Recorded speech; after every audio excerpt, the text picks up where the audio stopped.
할렐루야. 예수 그리스도 이름으로 하나님 말씀 증거하겠습니다. 우리 다 같이 하나님 말씀 잠언 9장 1절부터 18절까지 말씀을 다 같이 찾겠습니다.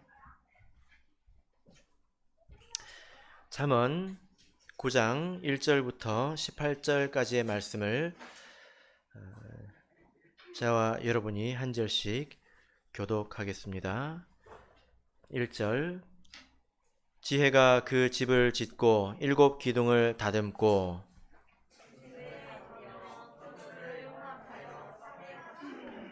그 여종을 보내어 성중 높은 곳에서 불러 이르기를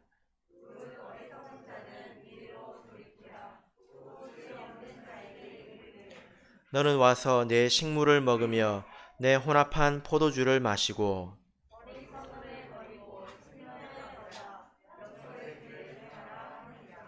거만한 자를 징계하는 자는 도리어 능욕을 받고 악인을 책망하는 자는 도리어 흠을 잡히느니라.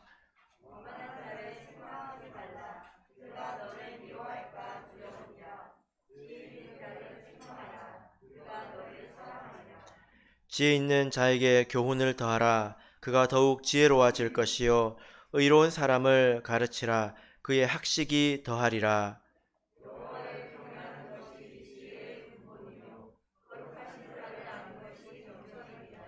나 지혜로 말미암아 내 날이 많아질 것이요 내 생명의 해가 더하리라.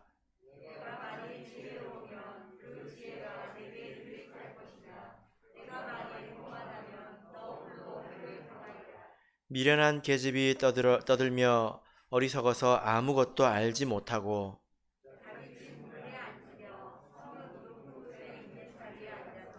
자기 길을 바로 가는 행객을 불러 이르되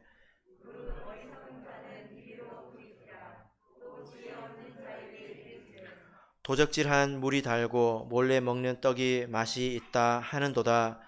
오직 그 어리석은 자는 죽은 자가 그곳에 있는 것과 그의 객들이 음부 깊은 곳에 있는 것을 알지 못하느니라. 아멘. 네, 오늘 이 시간은 지혜와 우매의 초대라는 제목으로 하나님 말씀을 증거하겠습니다. 우리나라는 정기적으로 선거를 치릅니다. 대통령 선거도 치르고 국회의원, 시장, 도지사 여러 지자체들의 선거도 치르죠. 선거철이 되면 각 후보들이 돌아다니면서 자기를 지지해 줄 것을 호소합니다. 그런데 선거의 하이라이트는 무엇일까요? TV 토론회죠. 그죠? 우리가 개인적으로 그런 사람들이 찾아와서 우리를 대할 때는 다 좋은 사람처럼 보입니다. 다 나를 보고 웃어주고 그리고 손도 잡아주고 또 열심히 하겠다, 잘해주겠다, 이렇게 최선을 다하겠다 이런 말을 하지 않습니까? 그래서 오는 사람들마다 다 좋은 사람들이어서 도대체 누구를 찍어줘야 될지 모르겠습니다. 그런데 TV 토론회가 열려서 그 사람들이 한 곳에 이렇게 모여 있으면 그들의 말하는 것을 들어보면 비교적 우열이 드러나지 않습니까? 그들이 서로 대립하기도 하고 서로 비판하기도 하고 자기를 내세우기도 하고 그렇습니다. 그래서 다 좋은 사람들이 오는 줄만 알았는데 거기 가서 보면 좀 비교가 되지 않습니까? 어떤 사람은 이렇게 그 선거에서 사람의 마음을 얻기 위해서 아주 그 기묘한 공약을 약속을 걸었는데요. 실제 있었던 일입니다. 지금도 이번에 서울시장에 나온다고 이야기를 들은 것 같은데요. 그 사람이 어떤 공약을 내걸었냐면 미혼자들에게 연애 수당을 20만 원씩 주겠다는 것입니다. 굉장히 좋아하시는 자매님이 한 분 계시네요. 그 다음에 결혼을 하면 1억 원을 주겠답니다. 그리고 그분의 공약 가운데서 이런 것도 있습니다. 그 유엔 본부가 있지 않습니까?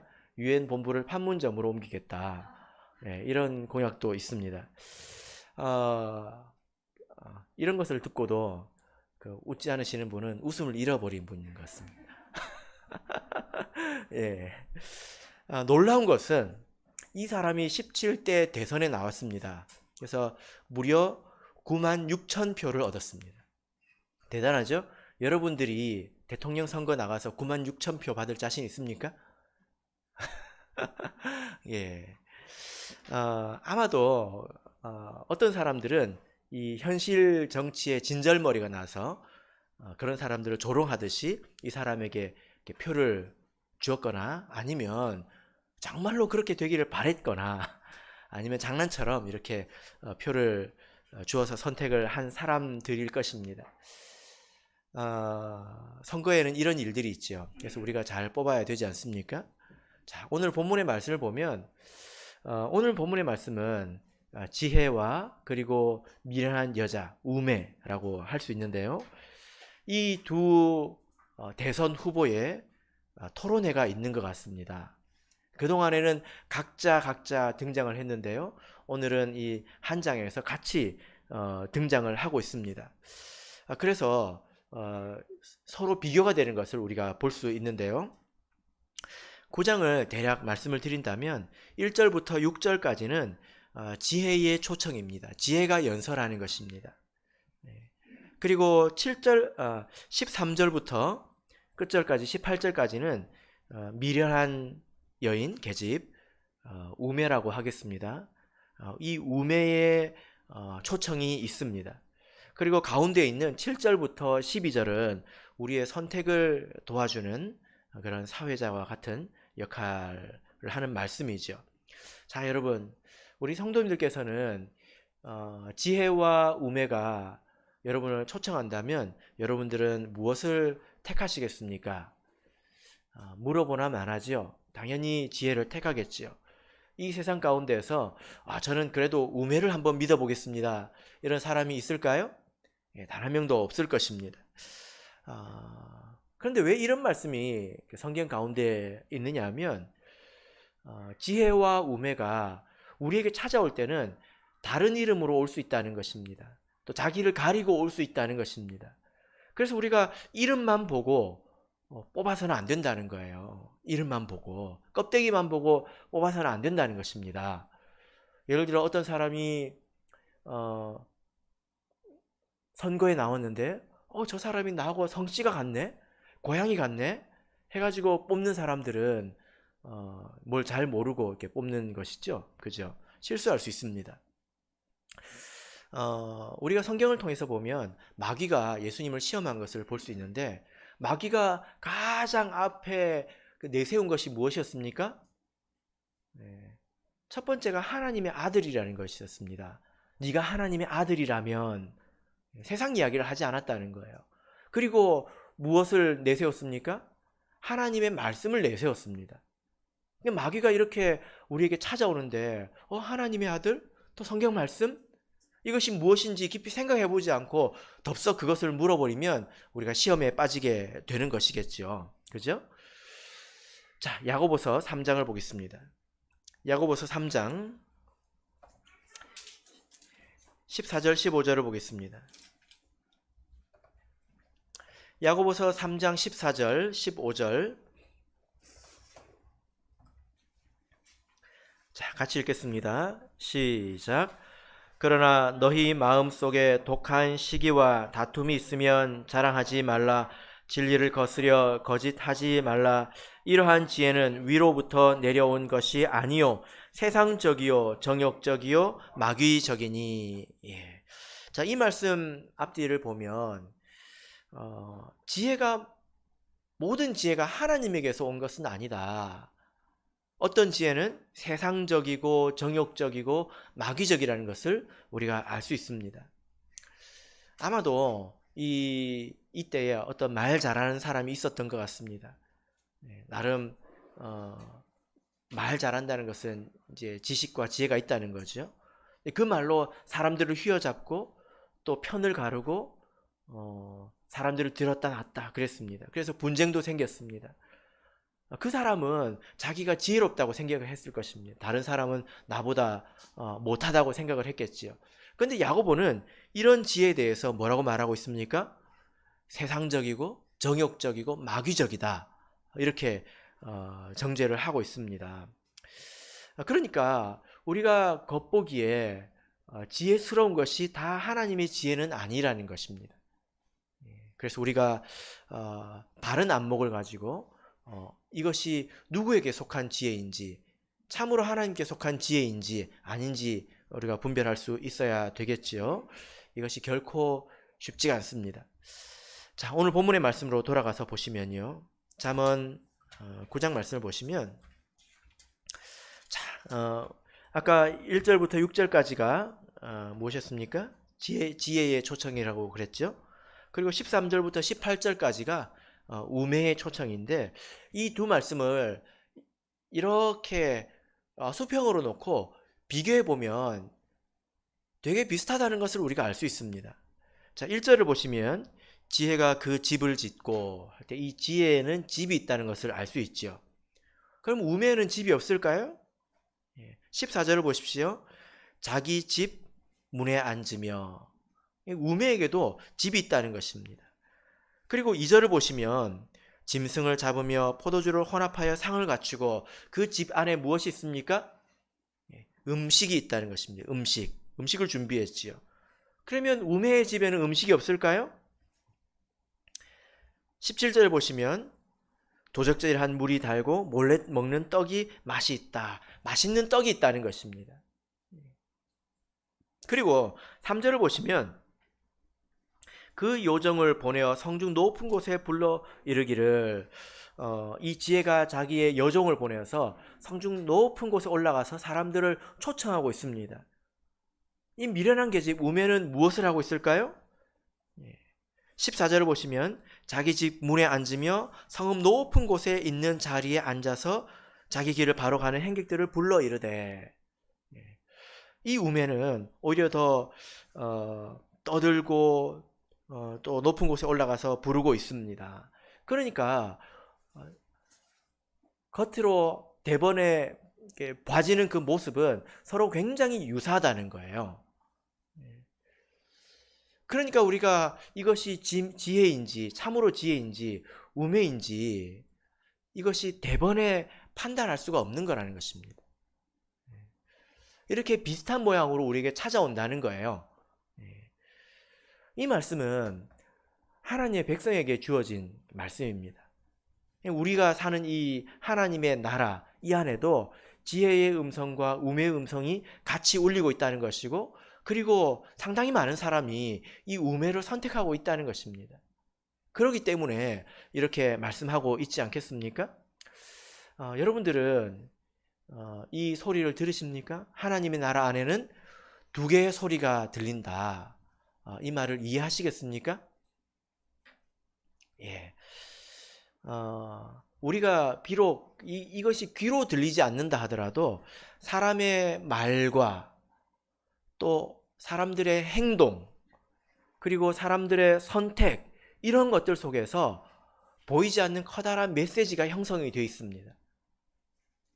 그래서 이것이 중요하다라는 공감대가 형성이 되어 있지요. 그렇게 크게 두 가지의 공감대가 있다는 것입니다. 크게 나눠보면 어떤 것입니까? 하나는 하나님이 중요하다라는 것이지요. 그리고 두 번째는 무엇입니까? 다른 것은 즐거움이 최고다. 뭐니 해도 돈이 최고이고 재밌게 사는 것이 최고이다. 그렇게 살지 못하면 바보이다. 이런 음성이 틀림없이 있지 않습니까? 누구도 말로 돈이 최고야 교회 와서 그런 말을 하지는 않습니다. 그러나 하나님의 나라에는 이런 메시지도 흐르고 있다는 것입니다. 이것은 하나님에게서 온 것은 아니죠. 그죠? 그런데 오늘 이 지혜와 우매가 서로 음식을 주겠다, 서로 행복하게 해주겠다, 이렇게 말하고 있지 않습니까? 다 우리를 위한 것 같습니다. 그 가운데서 우리가 무엇을 선택하는 것이 제대로 선택하는 것인지 생각을 할 줄 알아야 된다는 거예요. 내가 그냥 그렇게 사라지는 것이 아니라 사실 내 생각대로 사라지는 것입니다. 형편이 그런 것이 아니라 내 생각대로 결국에는 사라지게 돼 있는 것입니다. 그래서 이 두 가지의 큰 흐름 가운데서 어떤 것을 선택하는지가 중요하다라는 것입니다. 우리가 지금까지 계속 지혜에 대해서 이제 배우고 있는데요. 여러분 이것을 꼭 기억하시길 바랍니다. 다시 한번 반복하겠습니다. 지혜라고 하는 것은 도구가 아닙니다. 그리고 이것은 정신적인 힘, 나의 유익을 위해서 칼처럼 휘두는 그런 정신적인 힘을 말하는 것이 아닙니다. 지혜는 사실 따지고 올라가 보면 지혜는 하나님입니다. 그러니까 하나님께서 자신을 드러낸 것이 바로 지혜이죠. 그래서 지혜는 인격이 있습니다. 그 지혜가 말씀이 육신이 되어서 이 땅에 오신 분이 바로 예수님이죠. 그죠? 그리고 그 예수님께서 우리에게 많은 지혜의 말씀을 이렇게 주셨습니다. 우리가 저는 이렇게 머릿속에 이제 그려지는데요. 우리가 하나님 말씀을 통해서 하나의 깨우침을 얻었다면 마치 이것은 예수님이라고 하는 이 생명나무에서 하나의 잎사귀가 떨어져서 내가 받은 것과 같습니다. 그 생명나무에서 떨어진 잎사귀는 만국을 소성하게 하지 않습니까? 그래서 그것을 받았을 때 우리의 일부분이 소성하게 됩니다. 그렇죠? 그리고 우리가 그것을 계속 받아야 되겠죠. 그래서 우리가 그런 낱개의 지혜들을 통해서 지혜의 근본이신 예수님에게 가까이 가게 되고 예수님을 사모하는 마음이 생긴다는 것입니다. 그래서 우리가 지혜의 근본에 우리가 닿게 되는 것입니다. 이것이 지혜이죠. 지혜의 본질인 것입니다. 우리가 이 말씀을 대략 보면 지혜와 우매는 상당히 유사하지 않습니까? 근데 세부적으로 보면 상당히 대조되는 것을 또 우리가 볼 수 있습니다. 좀 더 깊이 따져보면 그것이 비교가 되지 않습니다. 자, 1절부터 2절까지를 같이 보겠습니다. 이 지혜가 무엇을 공약하고 있는지 1절 2절 읽겠습니다. 시작. 지혜가 그 집을 짓고 7 기둥을 다듬고 짐승을 잡으며 포도주를 혼합하여 상을 갖추고. 자, 여기서 보면 가장 특징적인 것은 지혜는 스스로 준비한다는 것입니다. 집도 짓고 짐승도 잡고 포도주 잠그고 여정도 보낸다는 것입니다. 지혜는 스스로 많은 준비를 한다는 거죠. 그죠? 준비가 돼 있다는 것입니다.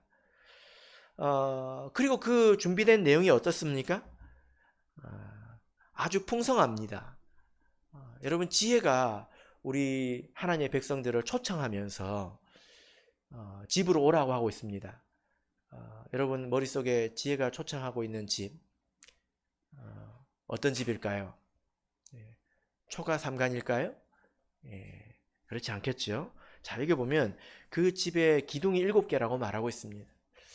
여러분의 집에는 기둥이 몇 개 있습니까? 아파트에 사는데요. 이렇게 생각하면 안 되죠. 옛날에는 집에 이렇게 기둥이 있기가 쉽지가 않았습니다. 7개의 기둥이 있는 그런 곳은 대궐, 궁궐, 혹은 신전, 이런 으리으리한 공간이었습니다. 지혜가 하나님의 백성을 초대해서 예비한 그 공간이 아주 으리으리하다는 거예요. 그리고 그 안에 보면 산의 진미가 있습니다. 2절을 보시면 짐승을 잡았다고 말씀하고 있죠. 여러분은 풀이 좋습니까? 고기가 좋습니까? 풀이 좋다고 하시는 분은 풀을 많이 드시길 바랍니다. 무엇이 더 귀한 음식입니까? 옛날부터 그래도 고기가 더 귀한 음식이죠. 그리고 여기 보면 음료가 어떤 것이 준비가 되어 있습니까? 포도주가 혼합되어 있습니다. 이것을 보고 폭탄주라고 이야기하면 안 됩니다. 폭탄주가 아니죠. 이게 뭐냐면 포도즙을 짜가지고 이렇게 보관을 하면요, 이게 나중에 자연스럽게 발효가 됩니다. 그죠?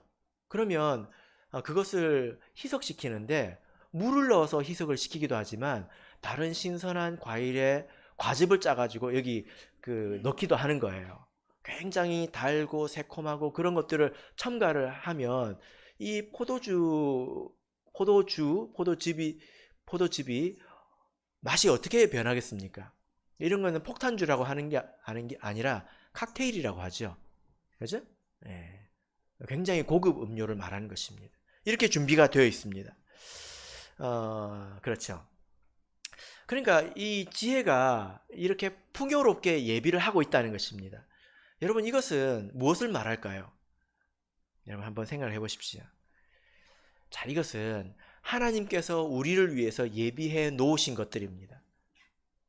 그런데 하나님께서 우리를 초청하실 때는 지혜의 이름으로 초청한다는 거예요. 하나님의 백성이라 하더라도 우매의 집으로 들어가면 그 삶이 뻔해지는 것입니다. 하나님께서 얼마나 스케일이 큽니까? 우리 이 사람들을 위해서 천지를 창조하시고 지구를 만드시지 않았습니까? 그리고 세상에 있는 모든 것들을 만드시지 않았습니까? 하나님께서 예비해 놓으신 것은 굉장히 풍성합니다.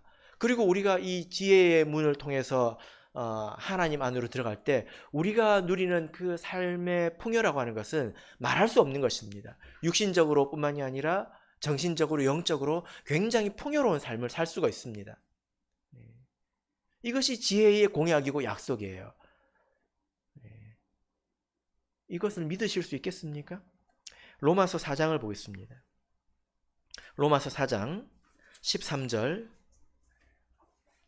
로마서 4장 13절. 자, 같이 읽겠습니다. 로마서 4장 13절 읽겠습니다.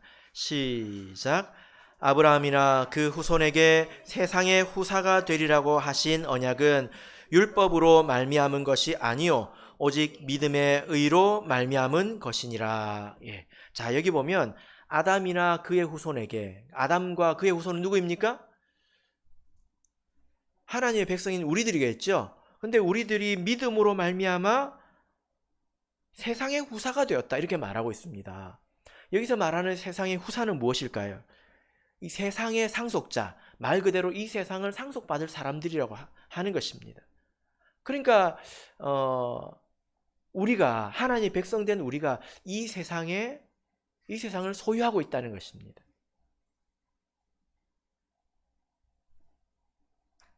이 소식이 믿겨지십니까? 예, 그래서 이 진주 빌딩이 누구 겁니까?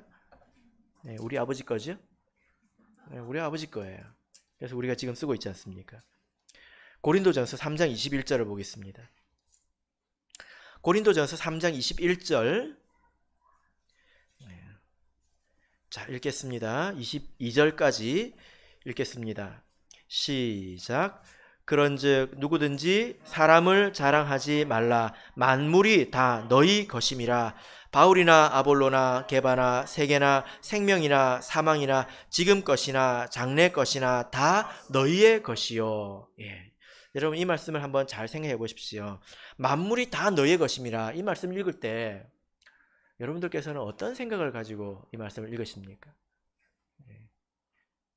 어떤 사람이, 이 고린도 교회 사람들이 바울, 아볼로, 베드로 이런 사람들을 대단하게 해가지고 얼마나 위대하냐, 저렇게 아는 것도 많고 저렇게 영적으로 성숙하고 와 대단하다 대단하다 하고 거기 뒤에 줄을 쫙 서니까 바울 사도가 이런 말을 하는 것입니다.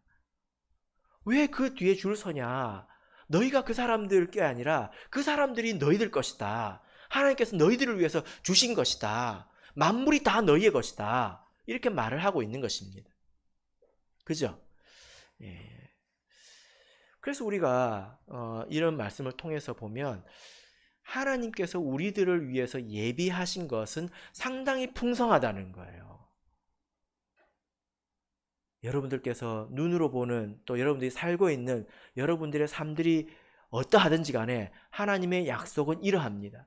내가 사는 인생이, 또 내가 보는 인생이 이와 같지 않다면 아마도 지혜의 문을 통해서 하나님의 풍요 안으로 들어가지 않았기 때문에 그런 것일 겁니다. 그렇지 않습니까? 네. 이 말이 이해되십니까? 예. 하나님 안은 풍성하다고요. 하나님 안은 풍성하다고요. 그래서 뭐 옆 사람 보고 뭐 믿어봐야 별것 없네. 신앙생활 열심히 해도 뭐 별것 없네. 나 열심히 먹고 살아야지. 이것이 어리석은 거라는 거예요. 주변에 보이는 사람이 없을 뿐이지 하나님의 약속이 틀린 것은 아닙니다. 그래서 저는 이런 생각이 듭니다. 먼저 된 성도들에게 책임이 있다. 또 부모들에게 책임이 있다. 이런 생각이 듭니다. 나중된 자들에게 또 자녀들에게 좋은 모습을 보여줘야죠. 그죠? 예. 이번에 제가 학생부 영어에서 사사기를 강의했습니다. 사사기 주제가 뭡니까? 악순환이잖아요. 악순환. 자식들이 뭘 보고 배웠겠습니까? 맨날 두드려 맞는 걸 보고 하나님을 어떻게 머릿속에 그렸겠어요? 하나님은 무서운 분, 때리는 분. 인생은 괴로운 것. 믿어봐야 별것 없네. 이렇게 생각하지 않겠습니까? 우리가 사는 인생이 만약에 그러하다면 자식들이 우리 부모의 인생을 보면서 뭐 믿어봐야 별것 없네? 그렇게 하지 않겠습니까? 네. 그래서 먼저 믿는 자들에게 책임이 있다는 생각도 들지만, 그러나 우리가 이 말씀을 붙들고 신앙생활을 할 줄도 알아야 된다는 거예요. 하나님께서 우리를 위해서 모든 것을 주실 예비가 되어 있습니다. 그런데 주시지 않는 것은 필요가 없기 때문이죠. 그리고 우리가 그것을 감당할 수 없기 때문에 주시지 않는 것입니다. 그리고 우리가 그것을 받아 누릴 줄 모르기 때문입니다. 하나님 안은 풍성합니다. 그래서 이 지혜가 공약한 것을 잘 보십시오. 하나님의 백성이라 하더라도 지혜를 택하는 자의 인생은 이렇게 될 것입니다. 이것이 하나님께서 약속하는 바이죠. 그죠? 자, 그러면 이제 우리 미련한 계집, 우매의 말을 한번 들어보겠습니다. 자, 13절부터 17절까지인데요. 잠언 9장 13절에서 17절까지 먼저 우리 같이 읽어보겠습니다. 시작.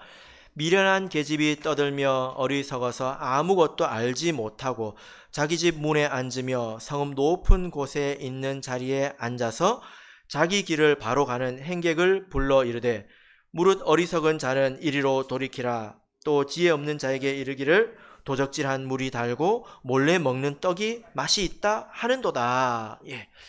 자, 여기 이 미련한 계집은 세상의 지혜를 상징합니다. 세상의 사고방식, 세상적이고 정욕적이고 마귀적인 그런 지혜, 생각들을 말합니다. 이것의 특징이 있는데요. 그 특징은 시끄럽다는 것입니다. 요란하다는 것입니다. 그래서 13절을 보면 미련한 계집이 떠든다 이렇게 말을 하고 있죠. 우리가 7장에서도 봤는데요. 7장에서 음녀라는 이름으로 봤지요. 7장 11절을 보시면 이 계집은 떠들며 완패하며 그 발이 집에 머물지 아니하여. 여러분 여기 보니까 여기서도 또 떠들고 있지 않습니까? 예. 그래서 이 세상의 지혜의 특징은 시끄럽다는 거예요. 예.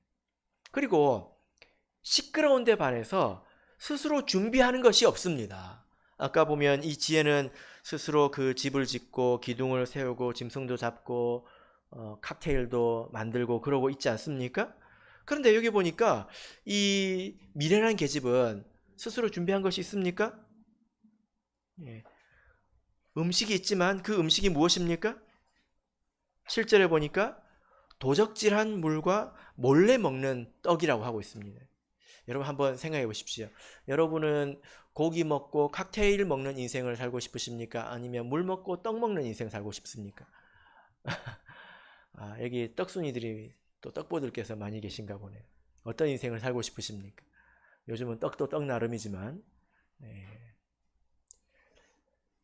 굉장히 차이가 나지 않습니까? 그런데 그것마저도 도적질한 것입니다. 도적질한 것. 또 몰래 먹는 것입니다. 그래서 맛있다는 거죠. 세상의 것이 그렇다는 것입니다.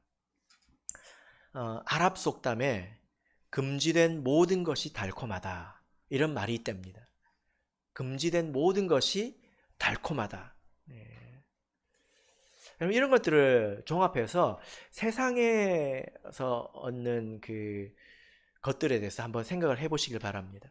우리가 세상적인 지혜를 따라서 살게 된다면 우리가 아무리 하나님의 백성이라 할지라도 이렇게 밖에는 살아가지가 않습니다.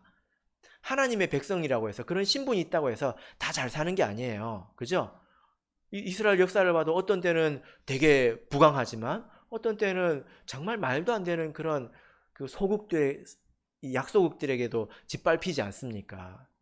하나님의 백성의 삶이 이럴 수도 있고 저럴 수도 있는 것입니다. 이유를 거기서 찾아야지, 지혜가 무엇을 약속했는지, 공약이 무엇인지 이런 것을 생각해 보지도 않고 알지도 않고 그것을 들어도 믿지도 않고, 그럼 우리가 신앙생활을 제대로 할 수가 없습니다. 여러분, 이 세상을 한번 바라보십시오. 세상이 굉장히 요란하지 않습니까? 요즘에 세상이 뭘로 요란합니까? 코로나 말고요. 뭘로 요란합니까? 세상이요. 여러분들은 거룩하셔가지고 잘 모르시나 보네. 요즘 우리나라가 주식으로 굉장히 요란합니다. 아십니까? 아십니까? 예. 영끌이라는 단어 아십니까? 영끌. 예. 안 하면 여러분들만 바보예요. 그것도 모르셨어요? 예? 지금 안 오르는 게 없어요. 그래서 사람들이 있는 돈 없는 돈 다 끌어당기다가 나중에 끌어당길 게 없으니까 뭐까지 끌어당깁니까? 영혼까지 끌어당겨가지고 거기다가 돈을 몰아넣는다는 거예요. 그래서 그걸 영끌이라고 합니다. 영끌. 집값이 오르니까 뭘 해야 됩니까? 여러분 1년에 돈 열심히 모아봐야 얼마 모읍니까? 한 1억 모으시죠? 예? 아니잖아요. 사람들이 이 영혼까지 끌어와서 다 그렇게 하고 있어요. 지금 난립니다. 여러분들만 모르고 있어요. 예. 라고 세상이 지금 시끄럽다는 거예요. 얼마나 시끄러운지 모릅니다. 그런 속에 들어가 있으면 마음이 시끄러워져요. 아, 나만 바보요. 나만 순진했구나. 누구 집은 얼마 올랐다던데. 누구 주식이 대박이 났다던데. 나만 바보구나. 이런 생각이 듭니까? 안 듭니까? 예. 그런데 곰곰이 생각해 보면 여러분 세상이 한시라도 그렇지 않았던 적이 있습니까? 따지고 보면 세상은 항상 그래 왔던 것입니다. 그러면 세상 사람들이 다 잘 살아야 될 것 아닙니까? 이렇게 보면 세상이 거대한 다단계가 되어가는 것 같아요. 거기에 참전하는 사람들이 많아지면 선두 그룹들이 많이 먹습니다. 나머지 사람들은 이제 그 밑에 깔아주는 거죠. 그렇게 살아가는 것 같습니다. 그러니까 자기 것들이 아니라는 거예요. 누군가가 그렇게 얻는다는 것은 누군가가 눈물을 흘린다는 것입니다. 이것이 이치입니다. 그렇지 않습니까? 네. 그것뿐만이 아니라 이 세상은 하나님께서 허락한 그 범위를 넘어서서 누리려고 하는 그런 속성들이 있죠. 그죠? 예. 자, 그래서 여러분 세상에서 우리가 얻을 수 있는 것들에 대해서 우리가 생각해 보십시오. 그러면 그 결과가 그렇게 풍성하지 못하다. 그리고 바르지도 않다는 것을 우리가 알게 될 것입니다. 그래서 믿음은 믿음대로, 세상은 세상대로, 나름대로 처세를 잘해가지고 이렇게 저렇게 살아가는 것이, 적당히 살아가는 것이 잘 사는 게 아니에요. 하나님의 은혜, 하나님의 다스림이 분명해지도록 사는 것이 잘 사는 것입니다. 그러니까 집에서는, 교회에서는 신앙생활을 잘하는 것처럼 보여도 집에 가면 짜증이 많고 자녀들이 믿음이 안 자라는 거예요. 하나님의 백성이 이런 책임감이 있어야 된다는 것입니다. 자, 여러분, 이 지혜와 우매가 이 세상적인 것들과 하나님께서 주시는 것들에 대해서 상징적으로 잘 드러내고 있습니다. 한번 생각을 해보십시오. 그러면 우리는 무엇을 선택해야 되겠습니까? 당연히 우리는 지혜를 선택해야 되겠죠. 그런데 몰래 먹는 떡이 맛있습니다. 그 세상이 시끄럽기 때문에 마음이 더 흔들리게 되어 있습니다. 그런 것에 속아서는 안 됩니다. 자, 이제 우리 7절부터 12절까지 말씀을 이제 보겠습니다. 7절부터 11절까지의 말씀은 아까 가운데에 있는 사회자와 같다. 그리고 좋은 선택을 할 수 있도록 도와주는 역할을 한다. 이렇게 말씀을 이렇게 드렸는데요. 우리 먼저 7절부터 구절을 읽어볼까요? 10절까지 읽어보겠습니다. 7절부터 10절까지 읽겠습니다. 시작. 거만한 자를 징계하는 자는 도리어 능욕을 받고 악인을 책망하는 자는 도리어 흠을 잡히느니라. 거만한 자를 책망하지 말라. 그가 너를 미워할까 두려우니라. 지혜 있는 자를 책망하라. 그가 너를 사랑하리라. 지혜 있는 자에게 교훈을 더하라. 그가 더욱 지혜로워질 것이요 의로운 사람을 가르치라. 그의 학식이 더하리라. 여호와를 경외하는 것이 지혜의 근본이요 거룩하신 자를 아는 것이 명철이니라. 예. 자, 여기 보면 어떤 사람이 참으로 지혜로운 선택을 하는 사람인가? 지혜를 선택하는 것이 지혜로운 사람이지 않습니까? 어떤 사람이 지혜로운 사람인가? 지혜로운 선택을 할 수 있는가에 대해서 말씀을 하고 있습니다. 만약에 우리가 지혜로운 자가 되지 못한다면 지혜가 아니라 우리는 우매를 선택할 것입니다. 그러니까 여기에는 우리가 어떤 법칙이 있다는 것을 알 수 있는데, 우리가 지혜로운 자이면 지혜를 택할 것이고 우리가 우매한 것을 택한다면 우리는 지혜롭지 못한 자이라는 겁니다. 그런데 여기 보면 지혜로운 자의 반대말이 있습니다. 무엇입니까? 자, 여러분, 우리가 세상에서 저 사람 참 지혜롭다 할 때 그 지혜로운 사람의 반대말은 무엇입니까? 둔하다, 어리석다 이런 거잖아요. 그죠? 그죠? 그런데 여기서는 지혜로운 사람의 반대말을 뭐라고 하고 있습니까? 거만한 사람이라고 하고 있습니다. 이것을 우리가 깨닫는 것이 중요하다는 거예요. 우리가 이 미련한 계집을 선택한다면, 우매를 선택한다면 사실 우리는 거만한 사람이라는 거예요. 우리 가운데 누가 이렇게 거만합니까? 거만하다 그러면 거만이 무엇입니까? 우리가 이렇게 거만이라는 단어를 생각하기 전에 좀 이렇게 자세가 생각나지 않습니까? 주머니에 손 넣고 이렇게 뭐 이런 자세가 좀 머릿속에 그려지지 않습니까? 그런데 여기서 말하는 이 거만은 하나님의 말씀에 대한 태도를 말하는 거예요. 아무리 사람에 대해서 상냥하고 친절하고 고분고분해도 하나님의 말씀에 대해서 거만한 사람이 있다는 것입니다. 이것은 하나님에게 대한 태도이죠.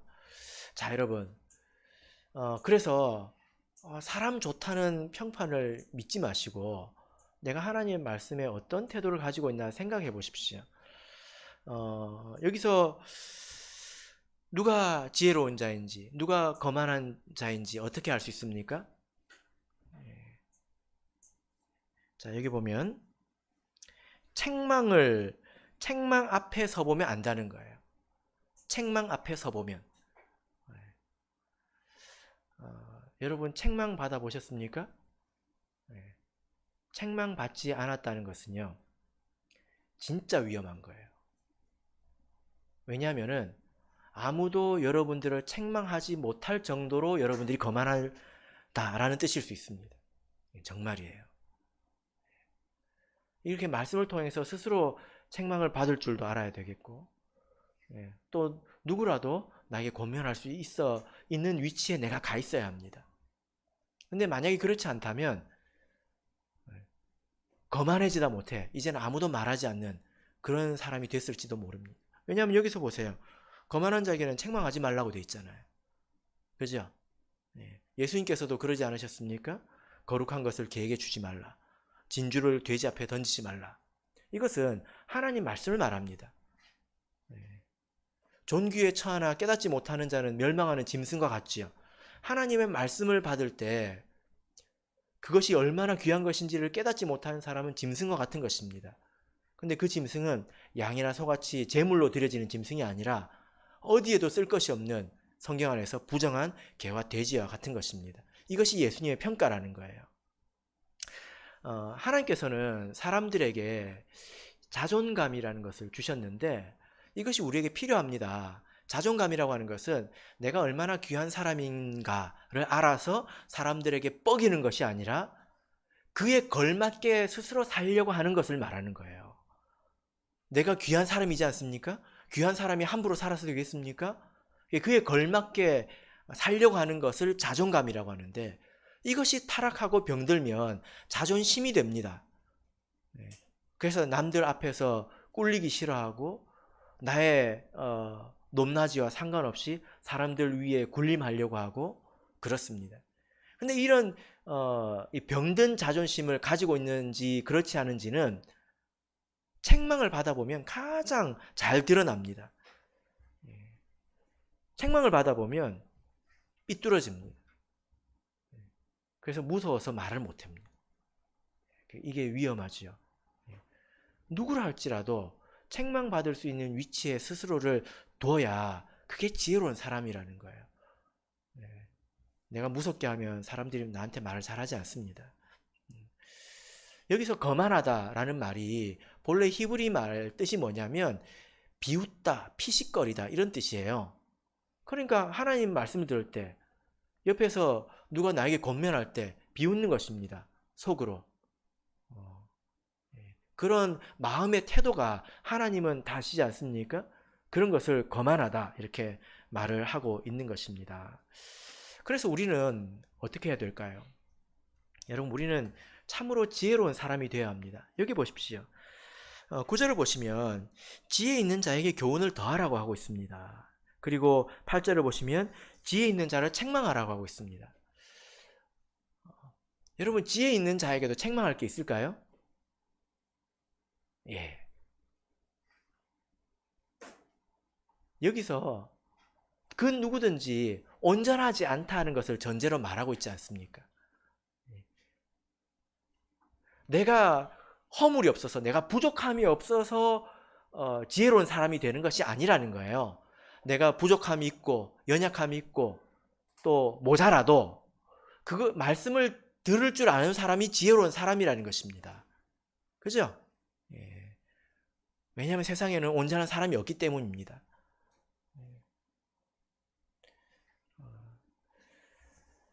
그래서 우리가 이런 마음을 가지면 좋겠습니다.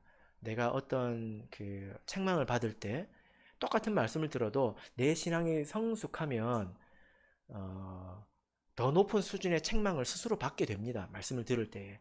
그리고 다른 사람이 나에 대해 책망할 때, 아, 내가 이제 이만큼 성숙해서 이만큼 이런 수준의 책망을 들을 수 있는 위치에 내가 이제 왔구나 생각하시면 돼요. 여러분, 처음 교회 온 사람한테 왜 저녁 예배 안 왔냐고 책망합니까? 왜 새벽 기도 안 왔냐고 책망합니까? 그러지 않죠? 근데 예를 들어 누가 왜 새벽 기도도 안 나오고 그럽니까? 라고 책망을 들었을 때 그 사람에 대한 기대가 높다는 거예요. 그걸 듣고 이씨 그러면 안 된다는 거예요. 기뻐해야죠. 예? 예를 들어 이렇게 한번 생각해 보세요. 고은자매. 예? 고은자매 기도를 하루에 3시간밖에 안 해가지고 어떡하려고 그래요? 그래가지고 교회학교 책임자라고 할 수 있겠어요? 이런 이야기를 들으면 기분 좋아서 지금 웃고 난리가 났습니다. 이게 책망이에요, 칭찬이에요. 그 웃음의 의미를 제가 알 것 같은데. 내가 책망을 들을 수 있는 위치에 있다는 것을 기뻐하셔야 됩니다. 그렇지 않습니까? 예. 그래서 참으로 지혜로운 사람은 다른 사람이 아무 말도 안 해주는 사람이 지혜로운 사람이 아니라 누가 책망을 했을 때 그것을 듣는 사람이 지혜로운 사람이고 그 사람이야말로 지혜를 선택해서 풍요로 들어갈 거라는 거예요. 어쩌면 우리 모두가 지금 하나님 안에서 영육 간의 풍요로운 그런 인생을 누리지 못한다면 내가 거만한 태도로 하나님 말씀을 많이 들어왔다는 것일 겁니다. 그럼 더 많이 겸손해져야 합니다.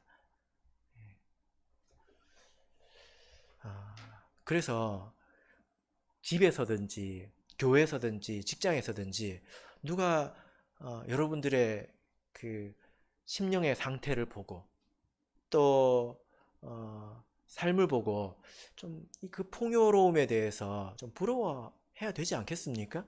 이것이 그리스도인의 책임이라고 말할 수 있지 않습니까? 네.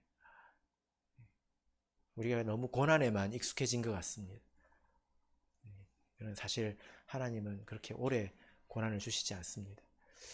말씀의 결론 맺겠습니다. 지혜가 다른 이름으로 찾아온다고 했죠? 그 이름이 무엇입니까? 책망입니다. 책망. 그죠?